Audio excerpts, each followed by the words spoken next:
안녕하세요. 고독한 낭독회 와주신 여러분들 반갑습니다.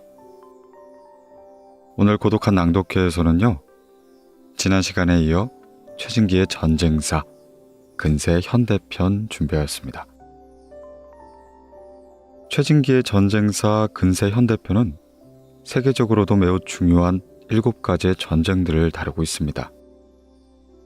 16세기 가장 큰 전쟁이었던 임진왜란부터 유럽 전역을 뒤흔든 최후의 종교전쟁, 30년 전쟁, 청나라의 아편전쟁, 조선을 둘러싼 청일 간의 패권 다툼인 청일전쟁, 제국주의의 팽창이 빚어낸 제1차 세계대전과 제2차 세계대전, 마지막으로 베트남 전쟁까지의 내용을 다루고 있죠.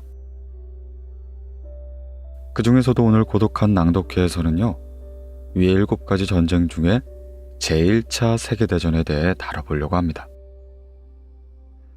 전쟁을 통해 바라본 세계의 역사는 끔찍하고 잔인하지만 시대적인 주제와 인물들의 고민이 고스란히 녹아있기 마련입니다. 전쟁사를 통해 누가 나라를 움직였고 어떤 사건이 역사를 바꾸었는가에 대한 해답을 얻을 수 있고요. 과거 전쟁에서 승리한 전략들을 통해 현재 우리가 미래로 나아갈 힘과 방향을 찾을 수 있도록 지혜를 얻을 수도 있겠죠. 최진기의 전쟁사는 갈등과 분열이 여전히 반복되는 세계에서 살고 있는 오늘날 우리가 진정 추구해야 할 가치는 무엇인지, 어떤 시각을 갖고 미래로 나아가야 할지에 대한 질문을 던지는 책인 것 같습니다. 네, 그럼 최진기의 전쟁사, 오늘 고독한 낭독회에서 잠시 만나보시죠.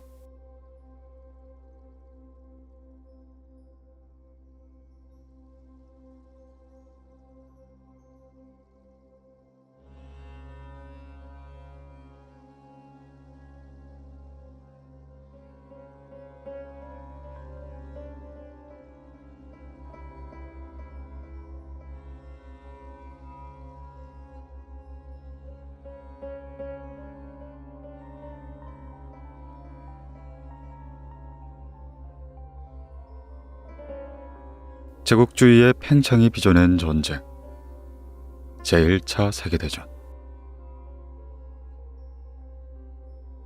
1장 1차 세계대전은 왜 일어났을까?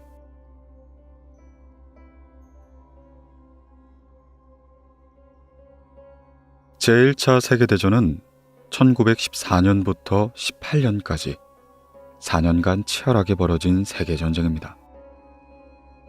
유럽을 중심으로 한 여러 국가가 참전했으며 특히 사망자가 가장 많은 전쟁 중 하나로 기록되죠. 그 규모에서는 따라올 전쟁이 없겠습니다. 유럽의 국가들뿐만 아니라 일본과 미국, 오스만 제국과 터키, 아랍, 북부 아프리카의 나라까지 참 다양한 국가들이 참전했죠. 그야말로 전 세계적 격돌이라 할 수 있습니다. 이때 각각 거대한 강대국끼리 동맹하여 두 편으로 나뉘었는데, 한쪽은 독일과 오스트리아, 헝가리의 동맹팀이었고 다른 한쪽은 영국, 프랑스, 러시아로 3국 협상을 기반으로 뭉친 팀이었죠. 이탈리아, 일본, 미국, 오스만 제국과 불가리 등은 이후 각각의 두 팀 중 한 팀에 가담하게 됩니다. 한편으로 세계전쟁이 사람들에게 각인된 또 다른 이유는 무엇보다 수천만 명의 사상자를 낸 비극적인 전쟁이었기 때문이었습니다. 그래서 1차, 2차 세계대전의 종전 이후에 국제연맹과 국제연합이 등장하죠.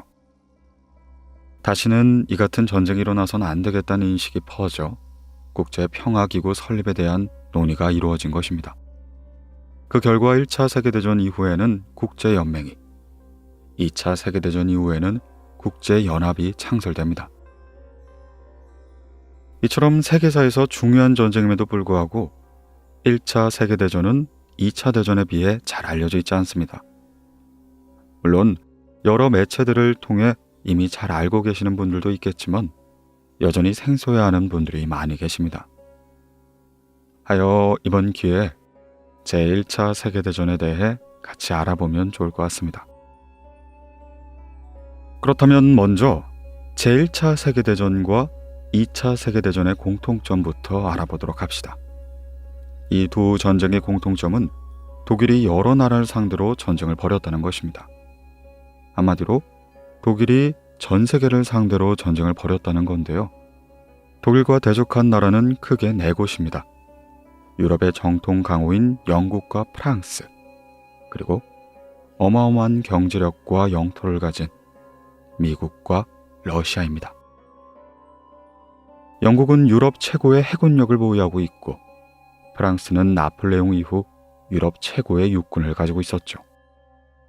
미국 역시 제1차 세계대전 때 이미 전 세계에서 GDP 생산량 1등을 차지했습니다. 러시아는 전 세계에서 가장 넓은 영토를 차지하고 있는 나라였죠. 기실 따지고 보면 이런 나라를 상대로 전쟁을 벌인 독일이 무모해 보이기도 합니다. 1차와 2차의 또 다른 공통점은 전쟁의 양상에 있습니다. 쉽게 말하자면 서로 편에 가담하는 방식으로 전쟁이 시작된 거였죠. 물론 그 이전에 이미 유럽 전역의 힘의 균형을 유지하기 위한 각 나라의 동맹 네트워크가 형성되어 있기는 했습니다. 하여 이를 기반으로 1차 세계대전 때 오스트리아와 오스만 제국이 독일의 편을 들게 되죠. 2차 세계대전 때는 이탈리아와 일본이 독일과 같은 노선에 서게 되지만 두 대전 모두 그 중심엔 독일이 차지하고 있었습니다. 어쨌든 독일이 중심이 되어 싸운 1차와 2차 세계대전을 폭넓게 살펴보면 이는 본질적으로 크게 다르지 않습니다. 독일은 영국과 프랑스, 미국, 러시아를 상대로 싸우며 프랑스와 러시아를 차례대로 이겼지만 영국과의 전쟁에선 고전하다 결국 패배하는 양상을 보입니다. 이러한 전개 양상은 1차나 2차 모두 똑같이 나타나죠. 자, 그럼 이제 우리가 살펴볼 이야기에서 가장 눈여겨봐야 할 역사적인 쟁점은 크게 세 가지가 있습니다. 첫째, 이 전쟁이 발생한 원인이 무엇인가? 둘째, 독일은 어떻게 전 유럽을 상대로 싸울 수 있었는가? 셋째, 참호전은 어떻게 진행되었는가입니다. 그럼 첫 번째인 제1차 세계대전의 배경과 원인을 살펴보도록 하겠습니다. 1차 세계대전의 배경. 제1차 세계대전이 일어난 배경과 그 원인을 찾기 전엔 우선 1차 세계대전이 발생하기 전 정치 및 군사적 동맹 상황을 봐야 합니다. 일반적으로 영국과 프랑스는 선발 자본주의로 다른 나라보다 일찍 자본주의가 발전했습니다. 그리고 그 덕분에 식민지가 많다고 알려져 있죠. 반면에 독일은 식민지가 없었죠. 그래서 일각에서는 1차 세계대전 발발의 이유가 독일이 뒤늦게 식민지 쟁탈전에 뛰어들어 영국과 프랑스를 대적했기 때문이라고 합니다. 이는 물론 틀린 말은 아닙니다. 기본적으로 경제적인 지배권 싸움이 빠져있는 전쟁은 하나도 없으니까요. 당시에 영국과 프랑스의 식민지를 살펴보면 두 나라의 식민지 지배 영토를 합하면 가히 전 세계라 볼 수 있습니다. 식민지가 아닌 곳은 유럽과 러시아, 신대륙 밖엔 없었죠. 헌데 또 알고 보면 신대륙은 위는 미국이고 프랑스는 포르투갈, 나머지는 스페인이었죠. 그리고 이 나라들 또한 각자의 식민지를 가지고 있었습니다. 한마디로 말하자면 독일이 차지할 식민지는 남아있지 않았던 겁니다. 결과적으로 후발 자본주의가 출발한 것이니 식민지 쟁탈전의 성격이 큽니다. 그런데 이것만으론 설명이 좀 부족하죠. 그렇다면 독일은 왜 러시아랑 싸웠을까요? 두 나라 모두 식민지가 없었습니다. 러시아도 독일처럼 식민지 쟁탈 싸움에 끼어든 것일까요? 그렇다면 미국은 왜 독일과 싸웠으며 영국과 프랑스의 싸움은 어떻게 설명할 수 있을까요? 여기서 우리는 한 가지 간과한 것이 있습니다. 당시는 독점 자본주의였습니다. 이 독점 자본주의의 치명적인 약점이 수요보다 공급이 많다는 것입니다. 과잉으로 생산된 물건을 팔기 위해서라도 식민지는 꼭 필요했습니다. 자본주의의 발전을 위해서라도 식민지는 원료 공급처이자 값싼 제품의 판매처가 돼야만 했고, 식민지 쟁탈전이 필연적으로 나타날 수밖에 없다는 의견은 이견이 없죠. 하지만 그게 전부는 아닙니다. 먼저 미국부터 가보죠. 미국의 참전 이유는 물론 막대한 경제적 이득이 있습니다. 실제로 미국은 처음엔 중립을 표방하면서도 양쪽의 물자를 팔아 이익을 거둡니다. 특히 영국엔 더 많이 팔았기 때문에 영국과 경제적 이해관계가 더 컸죠. 결국 미국이 참전할 수밖에 없던 이유는 이후 독일의 행동 때문이었습니다. 훗날 독일은 유보트를 만드는데 이것으로 무제한 잠수전을 펼칩니다. 그러던 중 미국의 원양 항해선인 루시타니아호가 유보트의 공격을 받아 침몰하는 사건이 생기죠. 이를 계기로 미국이 참전선언을 하는 거죠. 이유는 이렇게 만들어졌지만 제가 강조하고 싶은 이야기는 다른 내용입니다. 우리는 미국이 참전을 결정한 20세기 초반의 상황을 살펴봐야 합니다. 당시의 미국은 경제적으로 크게 발전하죠. 전형적인 독점 자본주의에 들어선 미국엔 지금까지도 유명한 재벌들이 등장합니다. 예를 들어 록펠러 같은 사람들 말이죠. 헌데 알고 보면 록펠러는 반노조로 유명합니다. 마침 20세기 초 미국에는 역사상 가장 치열한 노동운동이 벌어집니다. 전 세계적으로 노동운동이 확산되는 이때 세계대전이라고 그 영향을 벗어날 수가 있었을까요? 1차 세계대전에 참여한 독일군의 숫자를 보면 약 1200만 명 정도입니다. 2차 세계대전에도 약 4천만 명 이상이 참전하죠. 이 말은 즉 독일 내에 있는 20, 30대의 거의 모든 젊은 남자가 군인이 되었다는 이야기입니다. 미국 또한 1차 세계대전에 잠깐 참전하는데 무려 36만여 명이 사망합니다. 독일과 영국, 프랑스의 사상자 수는 아마 더 많았겠죠. 마침 1차 세계대전이 진행된 시기엔 자본가 계급과 노동자 계급이 가장 격렬하게 대립하던 시기였습니다. 상대적인 빈곤의 격차가 가장 컸기에 소수의 독점 재벌과 다수의 헐벗은 민중의 양극화라고 표현할 수 있는 시대였죠. 전쟁은 바로 이런 내부의 갈등과 모순을 애국주의라는 이름을 씌어 외부로 돌릴 수 있는 좋은 기회였습니다. 결국 전쟁이 시작된 가장 큰 요인은 내부의 복합적이고 폭력화되어가는 계급 간의 모순, 불평등으로 인한 폭발의 우려를 외부로 분출시켜 해결하고자 했던 것입니다. 그래서 전쟁을 아주 나쁘게 표현하자면 노인의 욕구에 의해 젊은이들이 죽어가는 것이라고 합니다. 다시 이야기로 돌아와서 군인이 파업을 한다면 좀 생소하고 말도 안 되는 것 같죠? 군인이 파업을 한다면 도대체 국가는 누가 지키냐는 말이 바로 나올 겁니다. 그런데 이 당시에 각국의 가장 큰 염려가 바로 이 군인의 파업이었습니다. 실제로 러시아 사회주의 혁명의 결정타가 된 것이 바로 군인의 파업이었죠. 군인과 군수산업에 종사하는 노동자를 포함한 대다수의 노동자의 파업은 러시아만이 아니라 당시 유럽 각국에서도 터져나오고 있는 문제였죠. 노동자가 자본가들 사이에서 벌어진 제국주의 전쟁에 참여하는 게 말이 되느냐라는 입장과 노동자에겐 조국이 없느냐라는 식의 반대 입장이 끊임없이 충돌하기 시작했죠.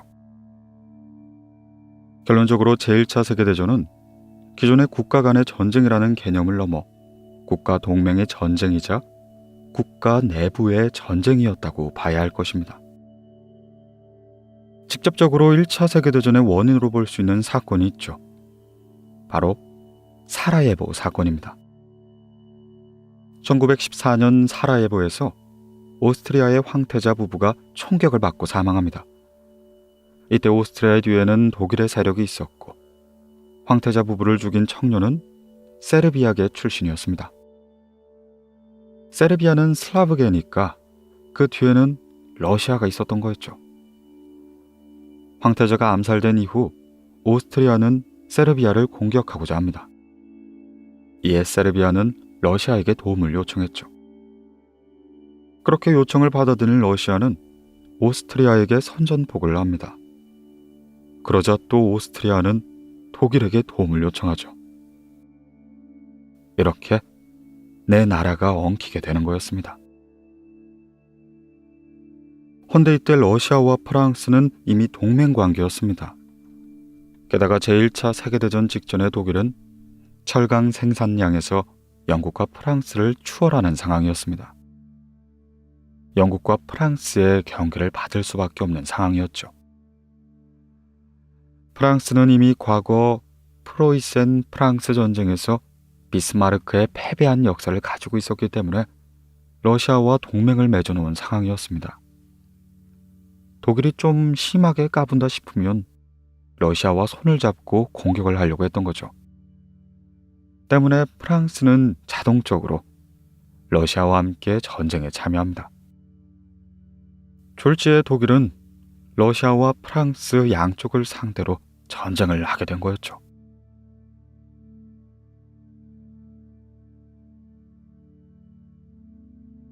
지옥의 참호전. 1차 세계대전을 표현하자면 지옥의 참호전이라는 이야기를 할 수 있습니다. 참호전에 왜 지옥이란 표현이 쓰였는지는 잠시 후에 말씀드리도록 하겠습니다. 먼저 참호전의 개념부터 살펴보겠습니다. 참호는 야전에서 방어선을 따라 판 구덩이를 뜻합니다. 여기에 병사들이 몸을 숨긴 채 적과 싸웠던 것이었죠. 1차 세계대전 중에는 주로 서부 전선에서 이 참호전이 치러졌습니다. 참호전은 기본적으로 공격보다는 수비의 성향이 강합니다.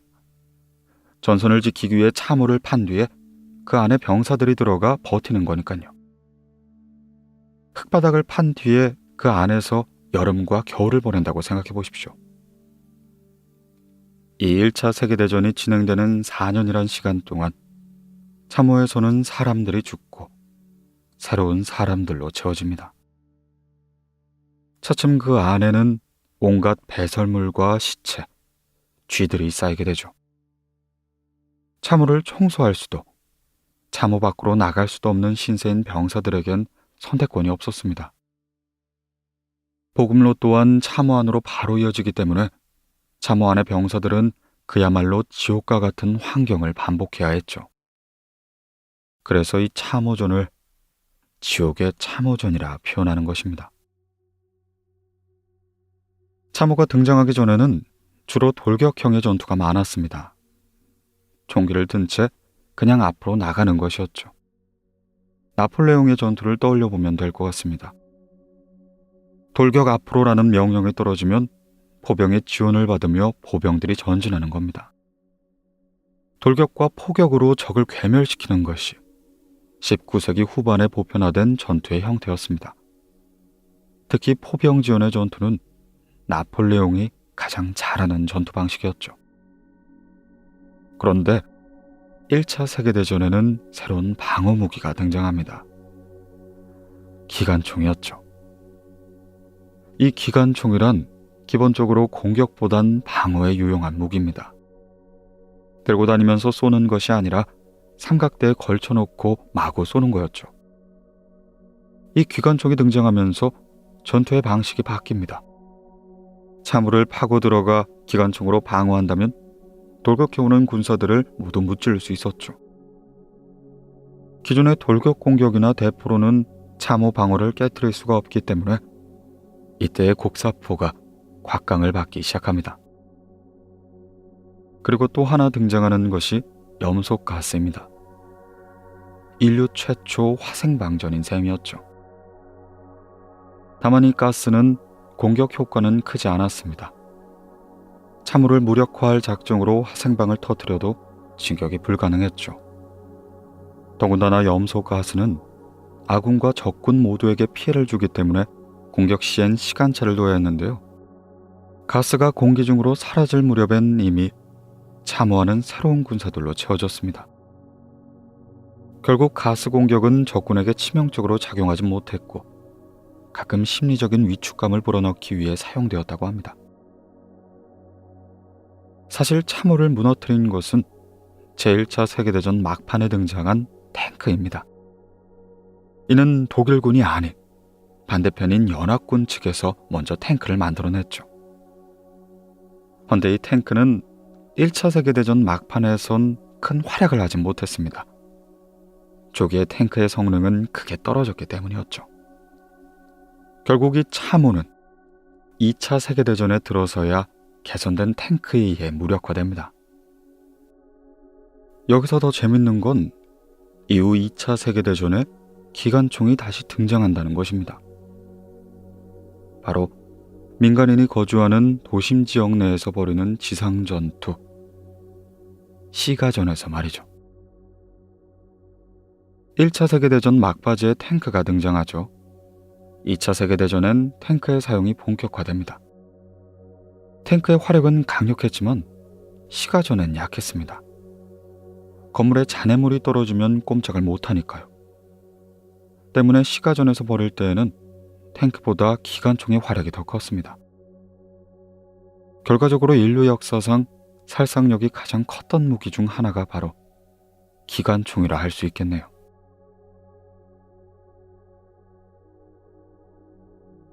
제1차 세계대전의 전개양상. 먼저 1차 세계대전의 전개양상을 압축해 보도록 하겠습니다. 1차 세계대전은 오스트리아 헝가리 제국의 세르비아 침공부터 시작되었습니다.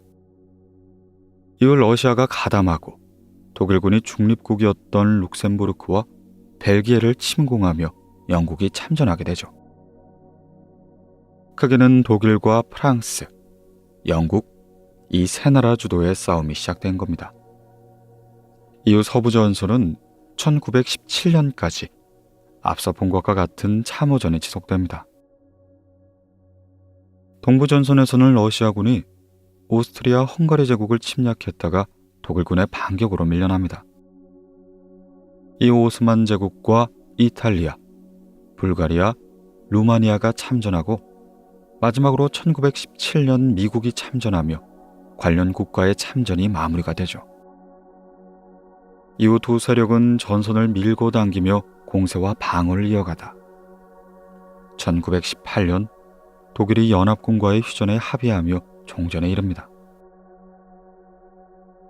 자, 이제부터는 위에서 살펴봤던 무기의 등장과 연관을 지어 전쟁의 전개 양상을 살펴보겠습니다.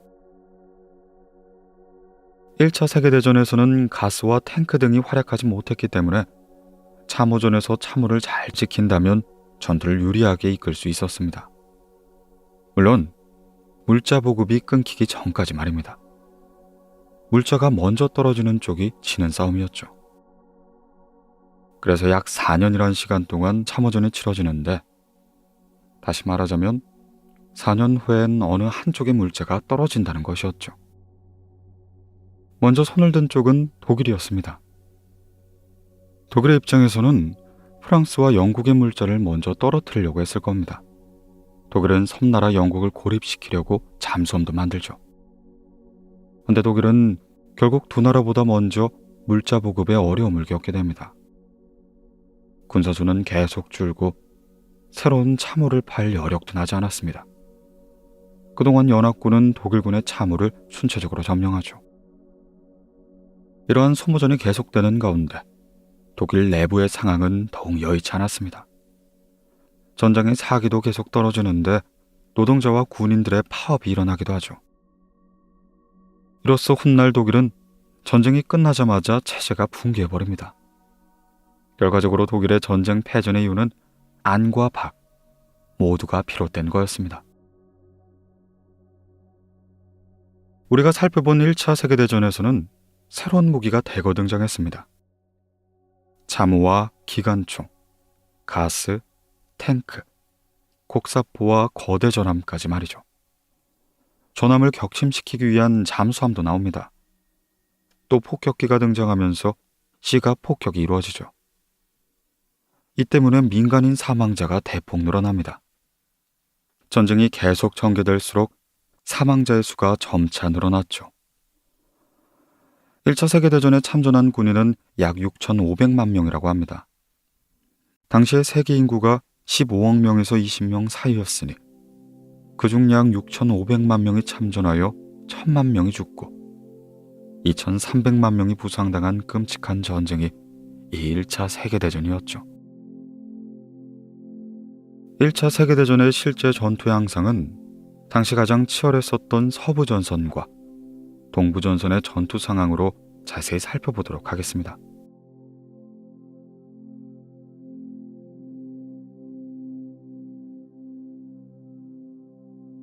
제2장 서부전선에서 힘겨루기 슐리펜의 계획.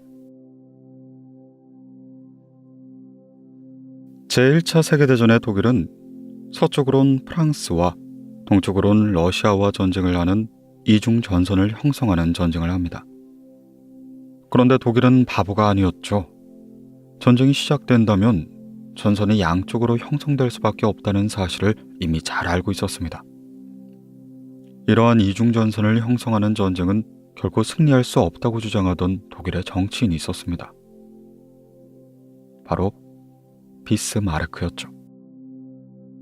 그래서 비스마르크의 정책 방향은 러시아와는 절대로 원수가 되지 말자였습니다. 비록 독일은 게르만인이고 러시아는 슬라브였기 때문에 완전히 다른 민족이었지만 독일은 러시아와 화목하게 지내자는 기본 입장을 가지고 있었죠. 그런데 비스마르크가 죽고 나자 빌헬름 2세가 들어섭니다. 빌헬름 2세는 즉위하자 비스마르크를 해고한 뒤에 반러시아 정책을 펼치고 말죠. 일부 역사학자들은 비스마르크에 대한 반발심을 그 원인으로 들기도 했지만 현실적으론 빌헬름 2세 시절에는 독일 내부의 사회주의 운동이 최절정에 들어서게 된 것도 하나의 원인이었을 겁니다. 이런 상황에서 사회주의 운동이 막강한 러시아와 손을 잡는다는 것은 독일 내부의 사회주의 혁명의 기운을 더 높여줄지 모른다는 우려가 있었죠. 아무튼 빌헬름 2세는 전쟁을 피할 수 없게 되자 양면 작전을 쓰기로 합니다.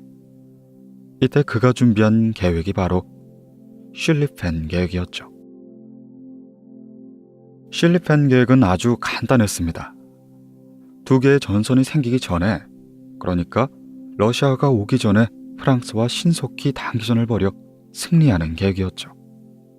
하나씩 각계격파를 하겠다는 것이었습니다. 당시엔 나름 혁신적이었습니다. 유럽에서 막강하기로 소문난 프랑스 육군을 먼저 공격하겠다는 생각은 당시에 아무나 할 수 있는 것이 아니었으니까요. 어쨌든 독일은 두 나라와 동시에 싸울 수밖에 없었기에 이런 결정을 내릴 수밖에 없었죠. 전력을 비교해보니 러시아보단 프랑스가 더 셉니다. 또한 거리를 고려해보니 러시아와 맞붙을 시간을 준비하다가는 프랑스와 러시아를 상대로 한 양면 전쟁이 될 가능성이 높았죠.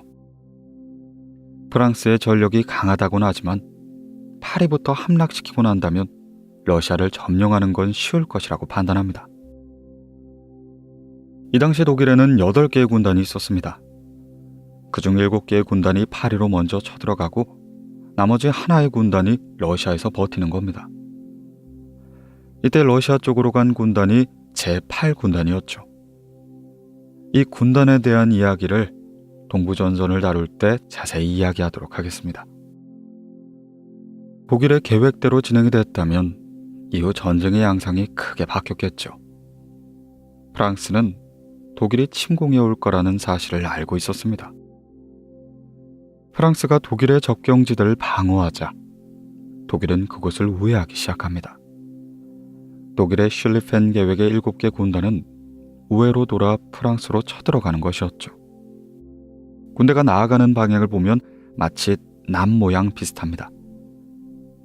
결과적으로 슐리펜 계획은 절반은 실패하고 절반은 성공합니다. 프랑스의 방비를 뚫고 접근하는 데 성공하지만 예상치 못한 적이 등장하게 되죠. 바로 영국입니다. 독일군이 우회하면서 벨기에를 거치게 되는데 당시 벨기에는 중립국인데다 그 뒤에는 영국이 있기 때문에 독일군이 설마 벨기에를 건드릴 수 없다는 것이 프랑스의 예상이었죠. 하지만 독일은 벨기에를 통해 프랑스로 나갑니다. 당시 독일의 빌헬름 2세는 영국의 조지 5세와 외사촌 사이였습니다. 빌헬름 2세는 사촌끼리인데 설마 하는 생각을 했을지도 모르죠. 허나 독일의 예상과는 달리 영국이 참전을 선언합니다. 결국 독일은 영국을 포함한 세 나라와 싸우게 되죠. 하지만 전쟁은 언제나 강대국이 승리하는 건 아닙니다. 그리스와 페르시아 전쟁만 해도 그렇지 않습니까? 그럼에도 독일의 경우에는 장기전으로 가면 불리해지는 것이 기정사실이었죠. 어쨌든 독일은 8.15의 진격을 멈추지 않았습니다. 그런데 여기서 더 재밌는 건 가장 멀리 돌아갔던 4번 루트의 군단, 즉 최정예 군단이 가장 먼저 도착을 했다는 겁니다. 최정예 군단이니 싸움 실력도 좋은데 빠르기까지 했던 거죠.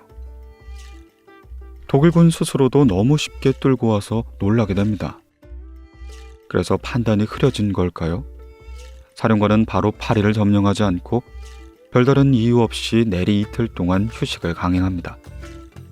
전술적인 오판이라 하는데 아마 다른 군단이 오기를 기다려나 봅니다.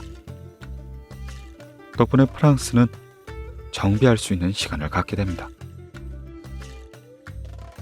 이 독일의 작전이 성공했는데도 결과적으로 실패로 돌아갔던 이유는 사령관의 오판에 있을 겁니다. 하지만 이것보다 더욱 큰 이유가 프랑스의 통신기술의 발달이 있었죠. 당시 독일군은 전선에 있던 프랑스군이 그렇게 빨리 파리에 도착할 줄 몰랐던 겁니다. 하지만 당시 프랑스군은 빠른 지원 요청을 위해 모스부호를 날립니다. 덕분에 전선에 있던 프랑스 군대가 바로 파리로 들어오게 되죠.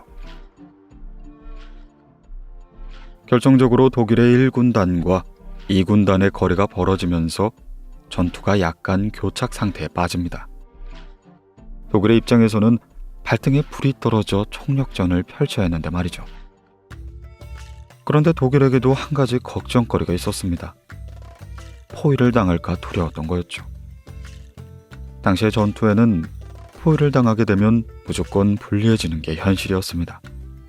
때문에 포위를 당하지 않는 것이야말로 가장 중요한 전술이었죠. 그런데 독일이 파리로 들어와 보니까 영국군이 먼저 도착해 있는 겁니다. 만약 영국군과 프랑스군이 독일의 1군단과 2군단 사이를 뚫고 들어와 버린다면 둘 중 하나는 포위될 수밖에 없는 상황이었던 거였죠. 1군단이 파리 진격을 앞두고 2군단과 합류를 기다리던 그때 그 사이 50m의 간격을 적군에게 노출한 겁니다. 이는 애초에 독일군이 시간을 낭비하며 벌어진 일이었죠. 마침 그곳을 순찰하던 독일군은 그 간격 사이에 있던 영국군을 발견합니다. 영국군을 발견한 독일군은 포위를 두려워하며 철수를 명령하게 되죠. 이 일은 훗날 프랑스의 기적으로 불립니다. 이때 독일군이 마주한 영국군은 길을 잃고 독일군 사이로 들어갔던 군대였던 거였죠. 프랑스의 입장에서는 이보다 좋은 일은 없었을 겁니다. 아무튼 이 사실을 알아챈 독일군은 후퇴를 하다 다시 돌아오게 되죠. 헌데 이미 늦었죠. 보강한 프랑스군은 역으로 독일군 측면에 위협을 가했고 이때 마른 전투가 발발합니다. 약 200만 명의 군사가 맞붙은 큰 전투였죠. 독일군은 마른 전투에서 결국 패배를 합니다. 이로써 독일군의 슐리펜 계획이 완전히 실패로 끝이 나죠. 허나 아직 힘의 균형이 완전히 기울어진 건 아니었습니다. 이때부터 지옥의 참호전이 시작된 거였죠. 프랑스는 이미 참호를 파기 시작했습니다. 이에 독일도 참호를 파며 약 4년간 이어지는 참호전이 시작됩니다.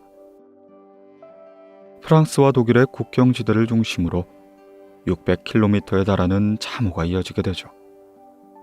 이에 서부전선은 교착 상태에 빠지게 됩니다. 뚜렷한 승리나 패배 없이 사상자만 늘어나게 된 거죠. 참호전은 끝까지 지키는 쪽이 이기는데 독일군은 지키지도 공격하지도 못하고 패배를 한 것이었죠. 자, 여기까지 서부전선의 이야기가 마무리되었습니다. 헌데 더 드라마틱한 일은 바로 동부전선에서 벌어집니다.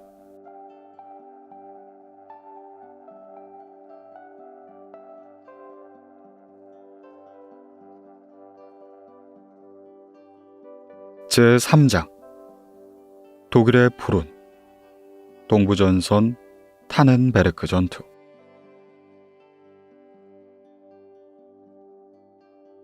동부전선의 이야기는 타넨베르크 전투에서부터 시작해 보겠습니다.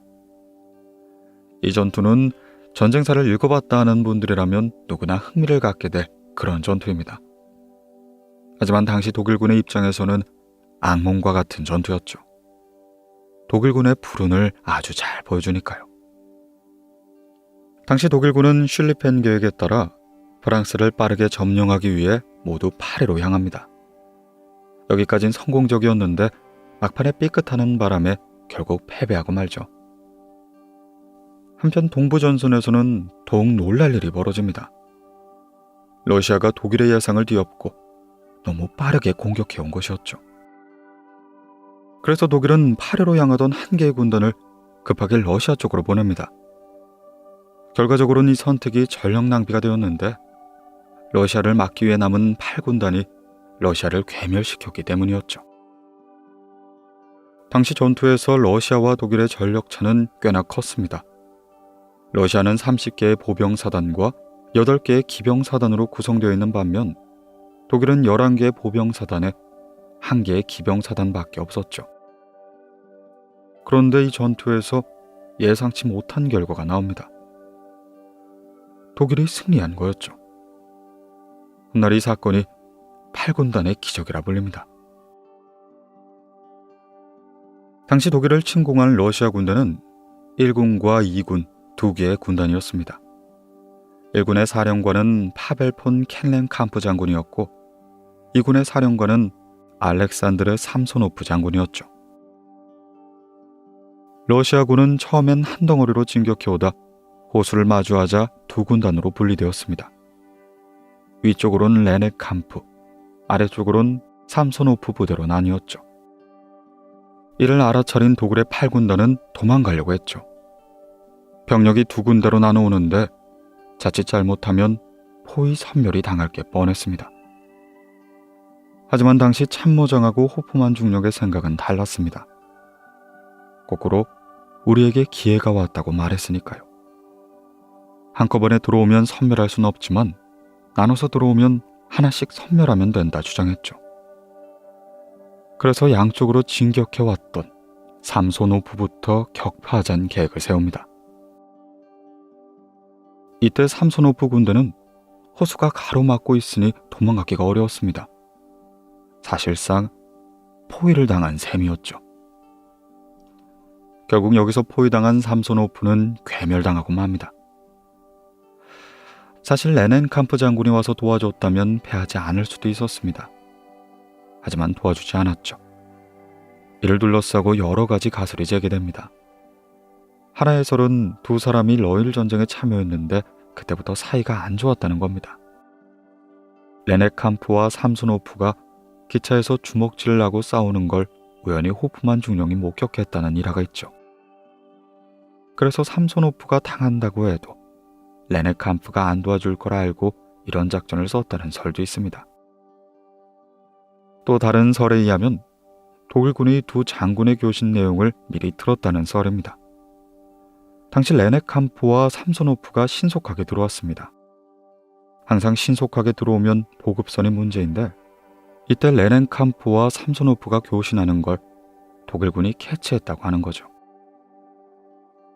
우리도 보급이 끊어져 가고 있다.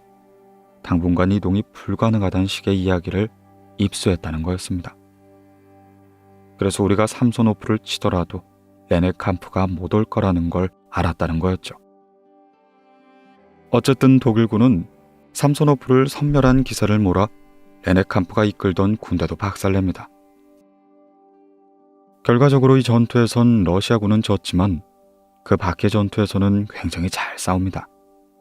독일을 벼랑 끝까지 몰고 갈 정도였죠. 결국 독일군은 이런저런 양면전을 치르면서 체력이 바닥나고 보급 또한 점점 불안해집니다.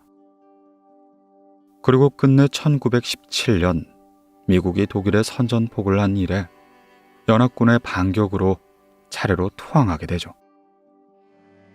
1918년 연합군과 독일이 휴전을 맺으면서 약 900만 명 이상의 전사자를 낸 세계의 전쟁, 제1차 세계대전에 막이 내립니다.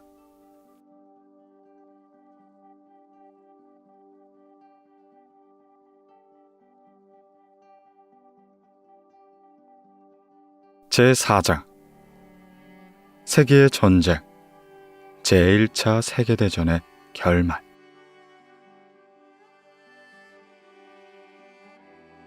제1차 세계대전은 정말 많은 사상자를 낸 전쟁이었습니다. 이때 벌어진 전투에서 10만 명이 죽었다고 하면 그건 잘 기록도 되지 않았죠. 당시 웬만한 작은 전투에서도 그 정도의 숫자는 대수롭지 않을 정도로 매우 처참하고 큰 전쟁이었습니다. 전쟁이 일어나면 나라마다 몇백만 명의 군인이 동원됐습니다.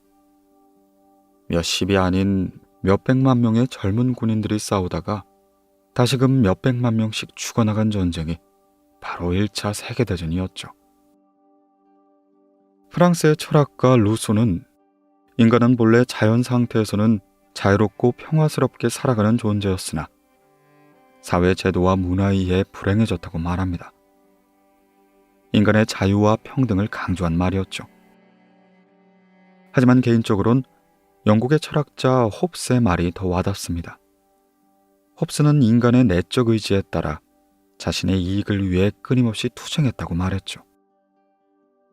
우리가 살펴본 제1차 세계대전의 결과는 승패를 떠나 많은 생명을 앗아갔으며 씻을 수 없는 전쟁의 상흔을 남겼습니다. 이러한 결과를 보면 인간이 자유롭고 평등하다는 말은 모두 무용한 것처럼 느껴지죠. 그러나 전쟁은 여기서 끝나지 않았습니다. 제1차 세계대전 후에 전쟁에서 패한 주요 4개국의 제후들은 해체되거나 많은 영토를 잇는 결과를 떠안았죠. 때문에 세계 지도가 크게 재편됩니다. 허나 이 때문일까요? 이후 유럽 각국의 민족주의의 부활과 독일에서 발생한 파시즘으로 전운이 감돌기 시작합니다. 이러한 여러 악수들이 겹쳐가면서 결국 제2차 세계대전이 발발하게 되죠.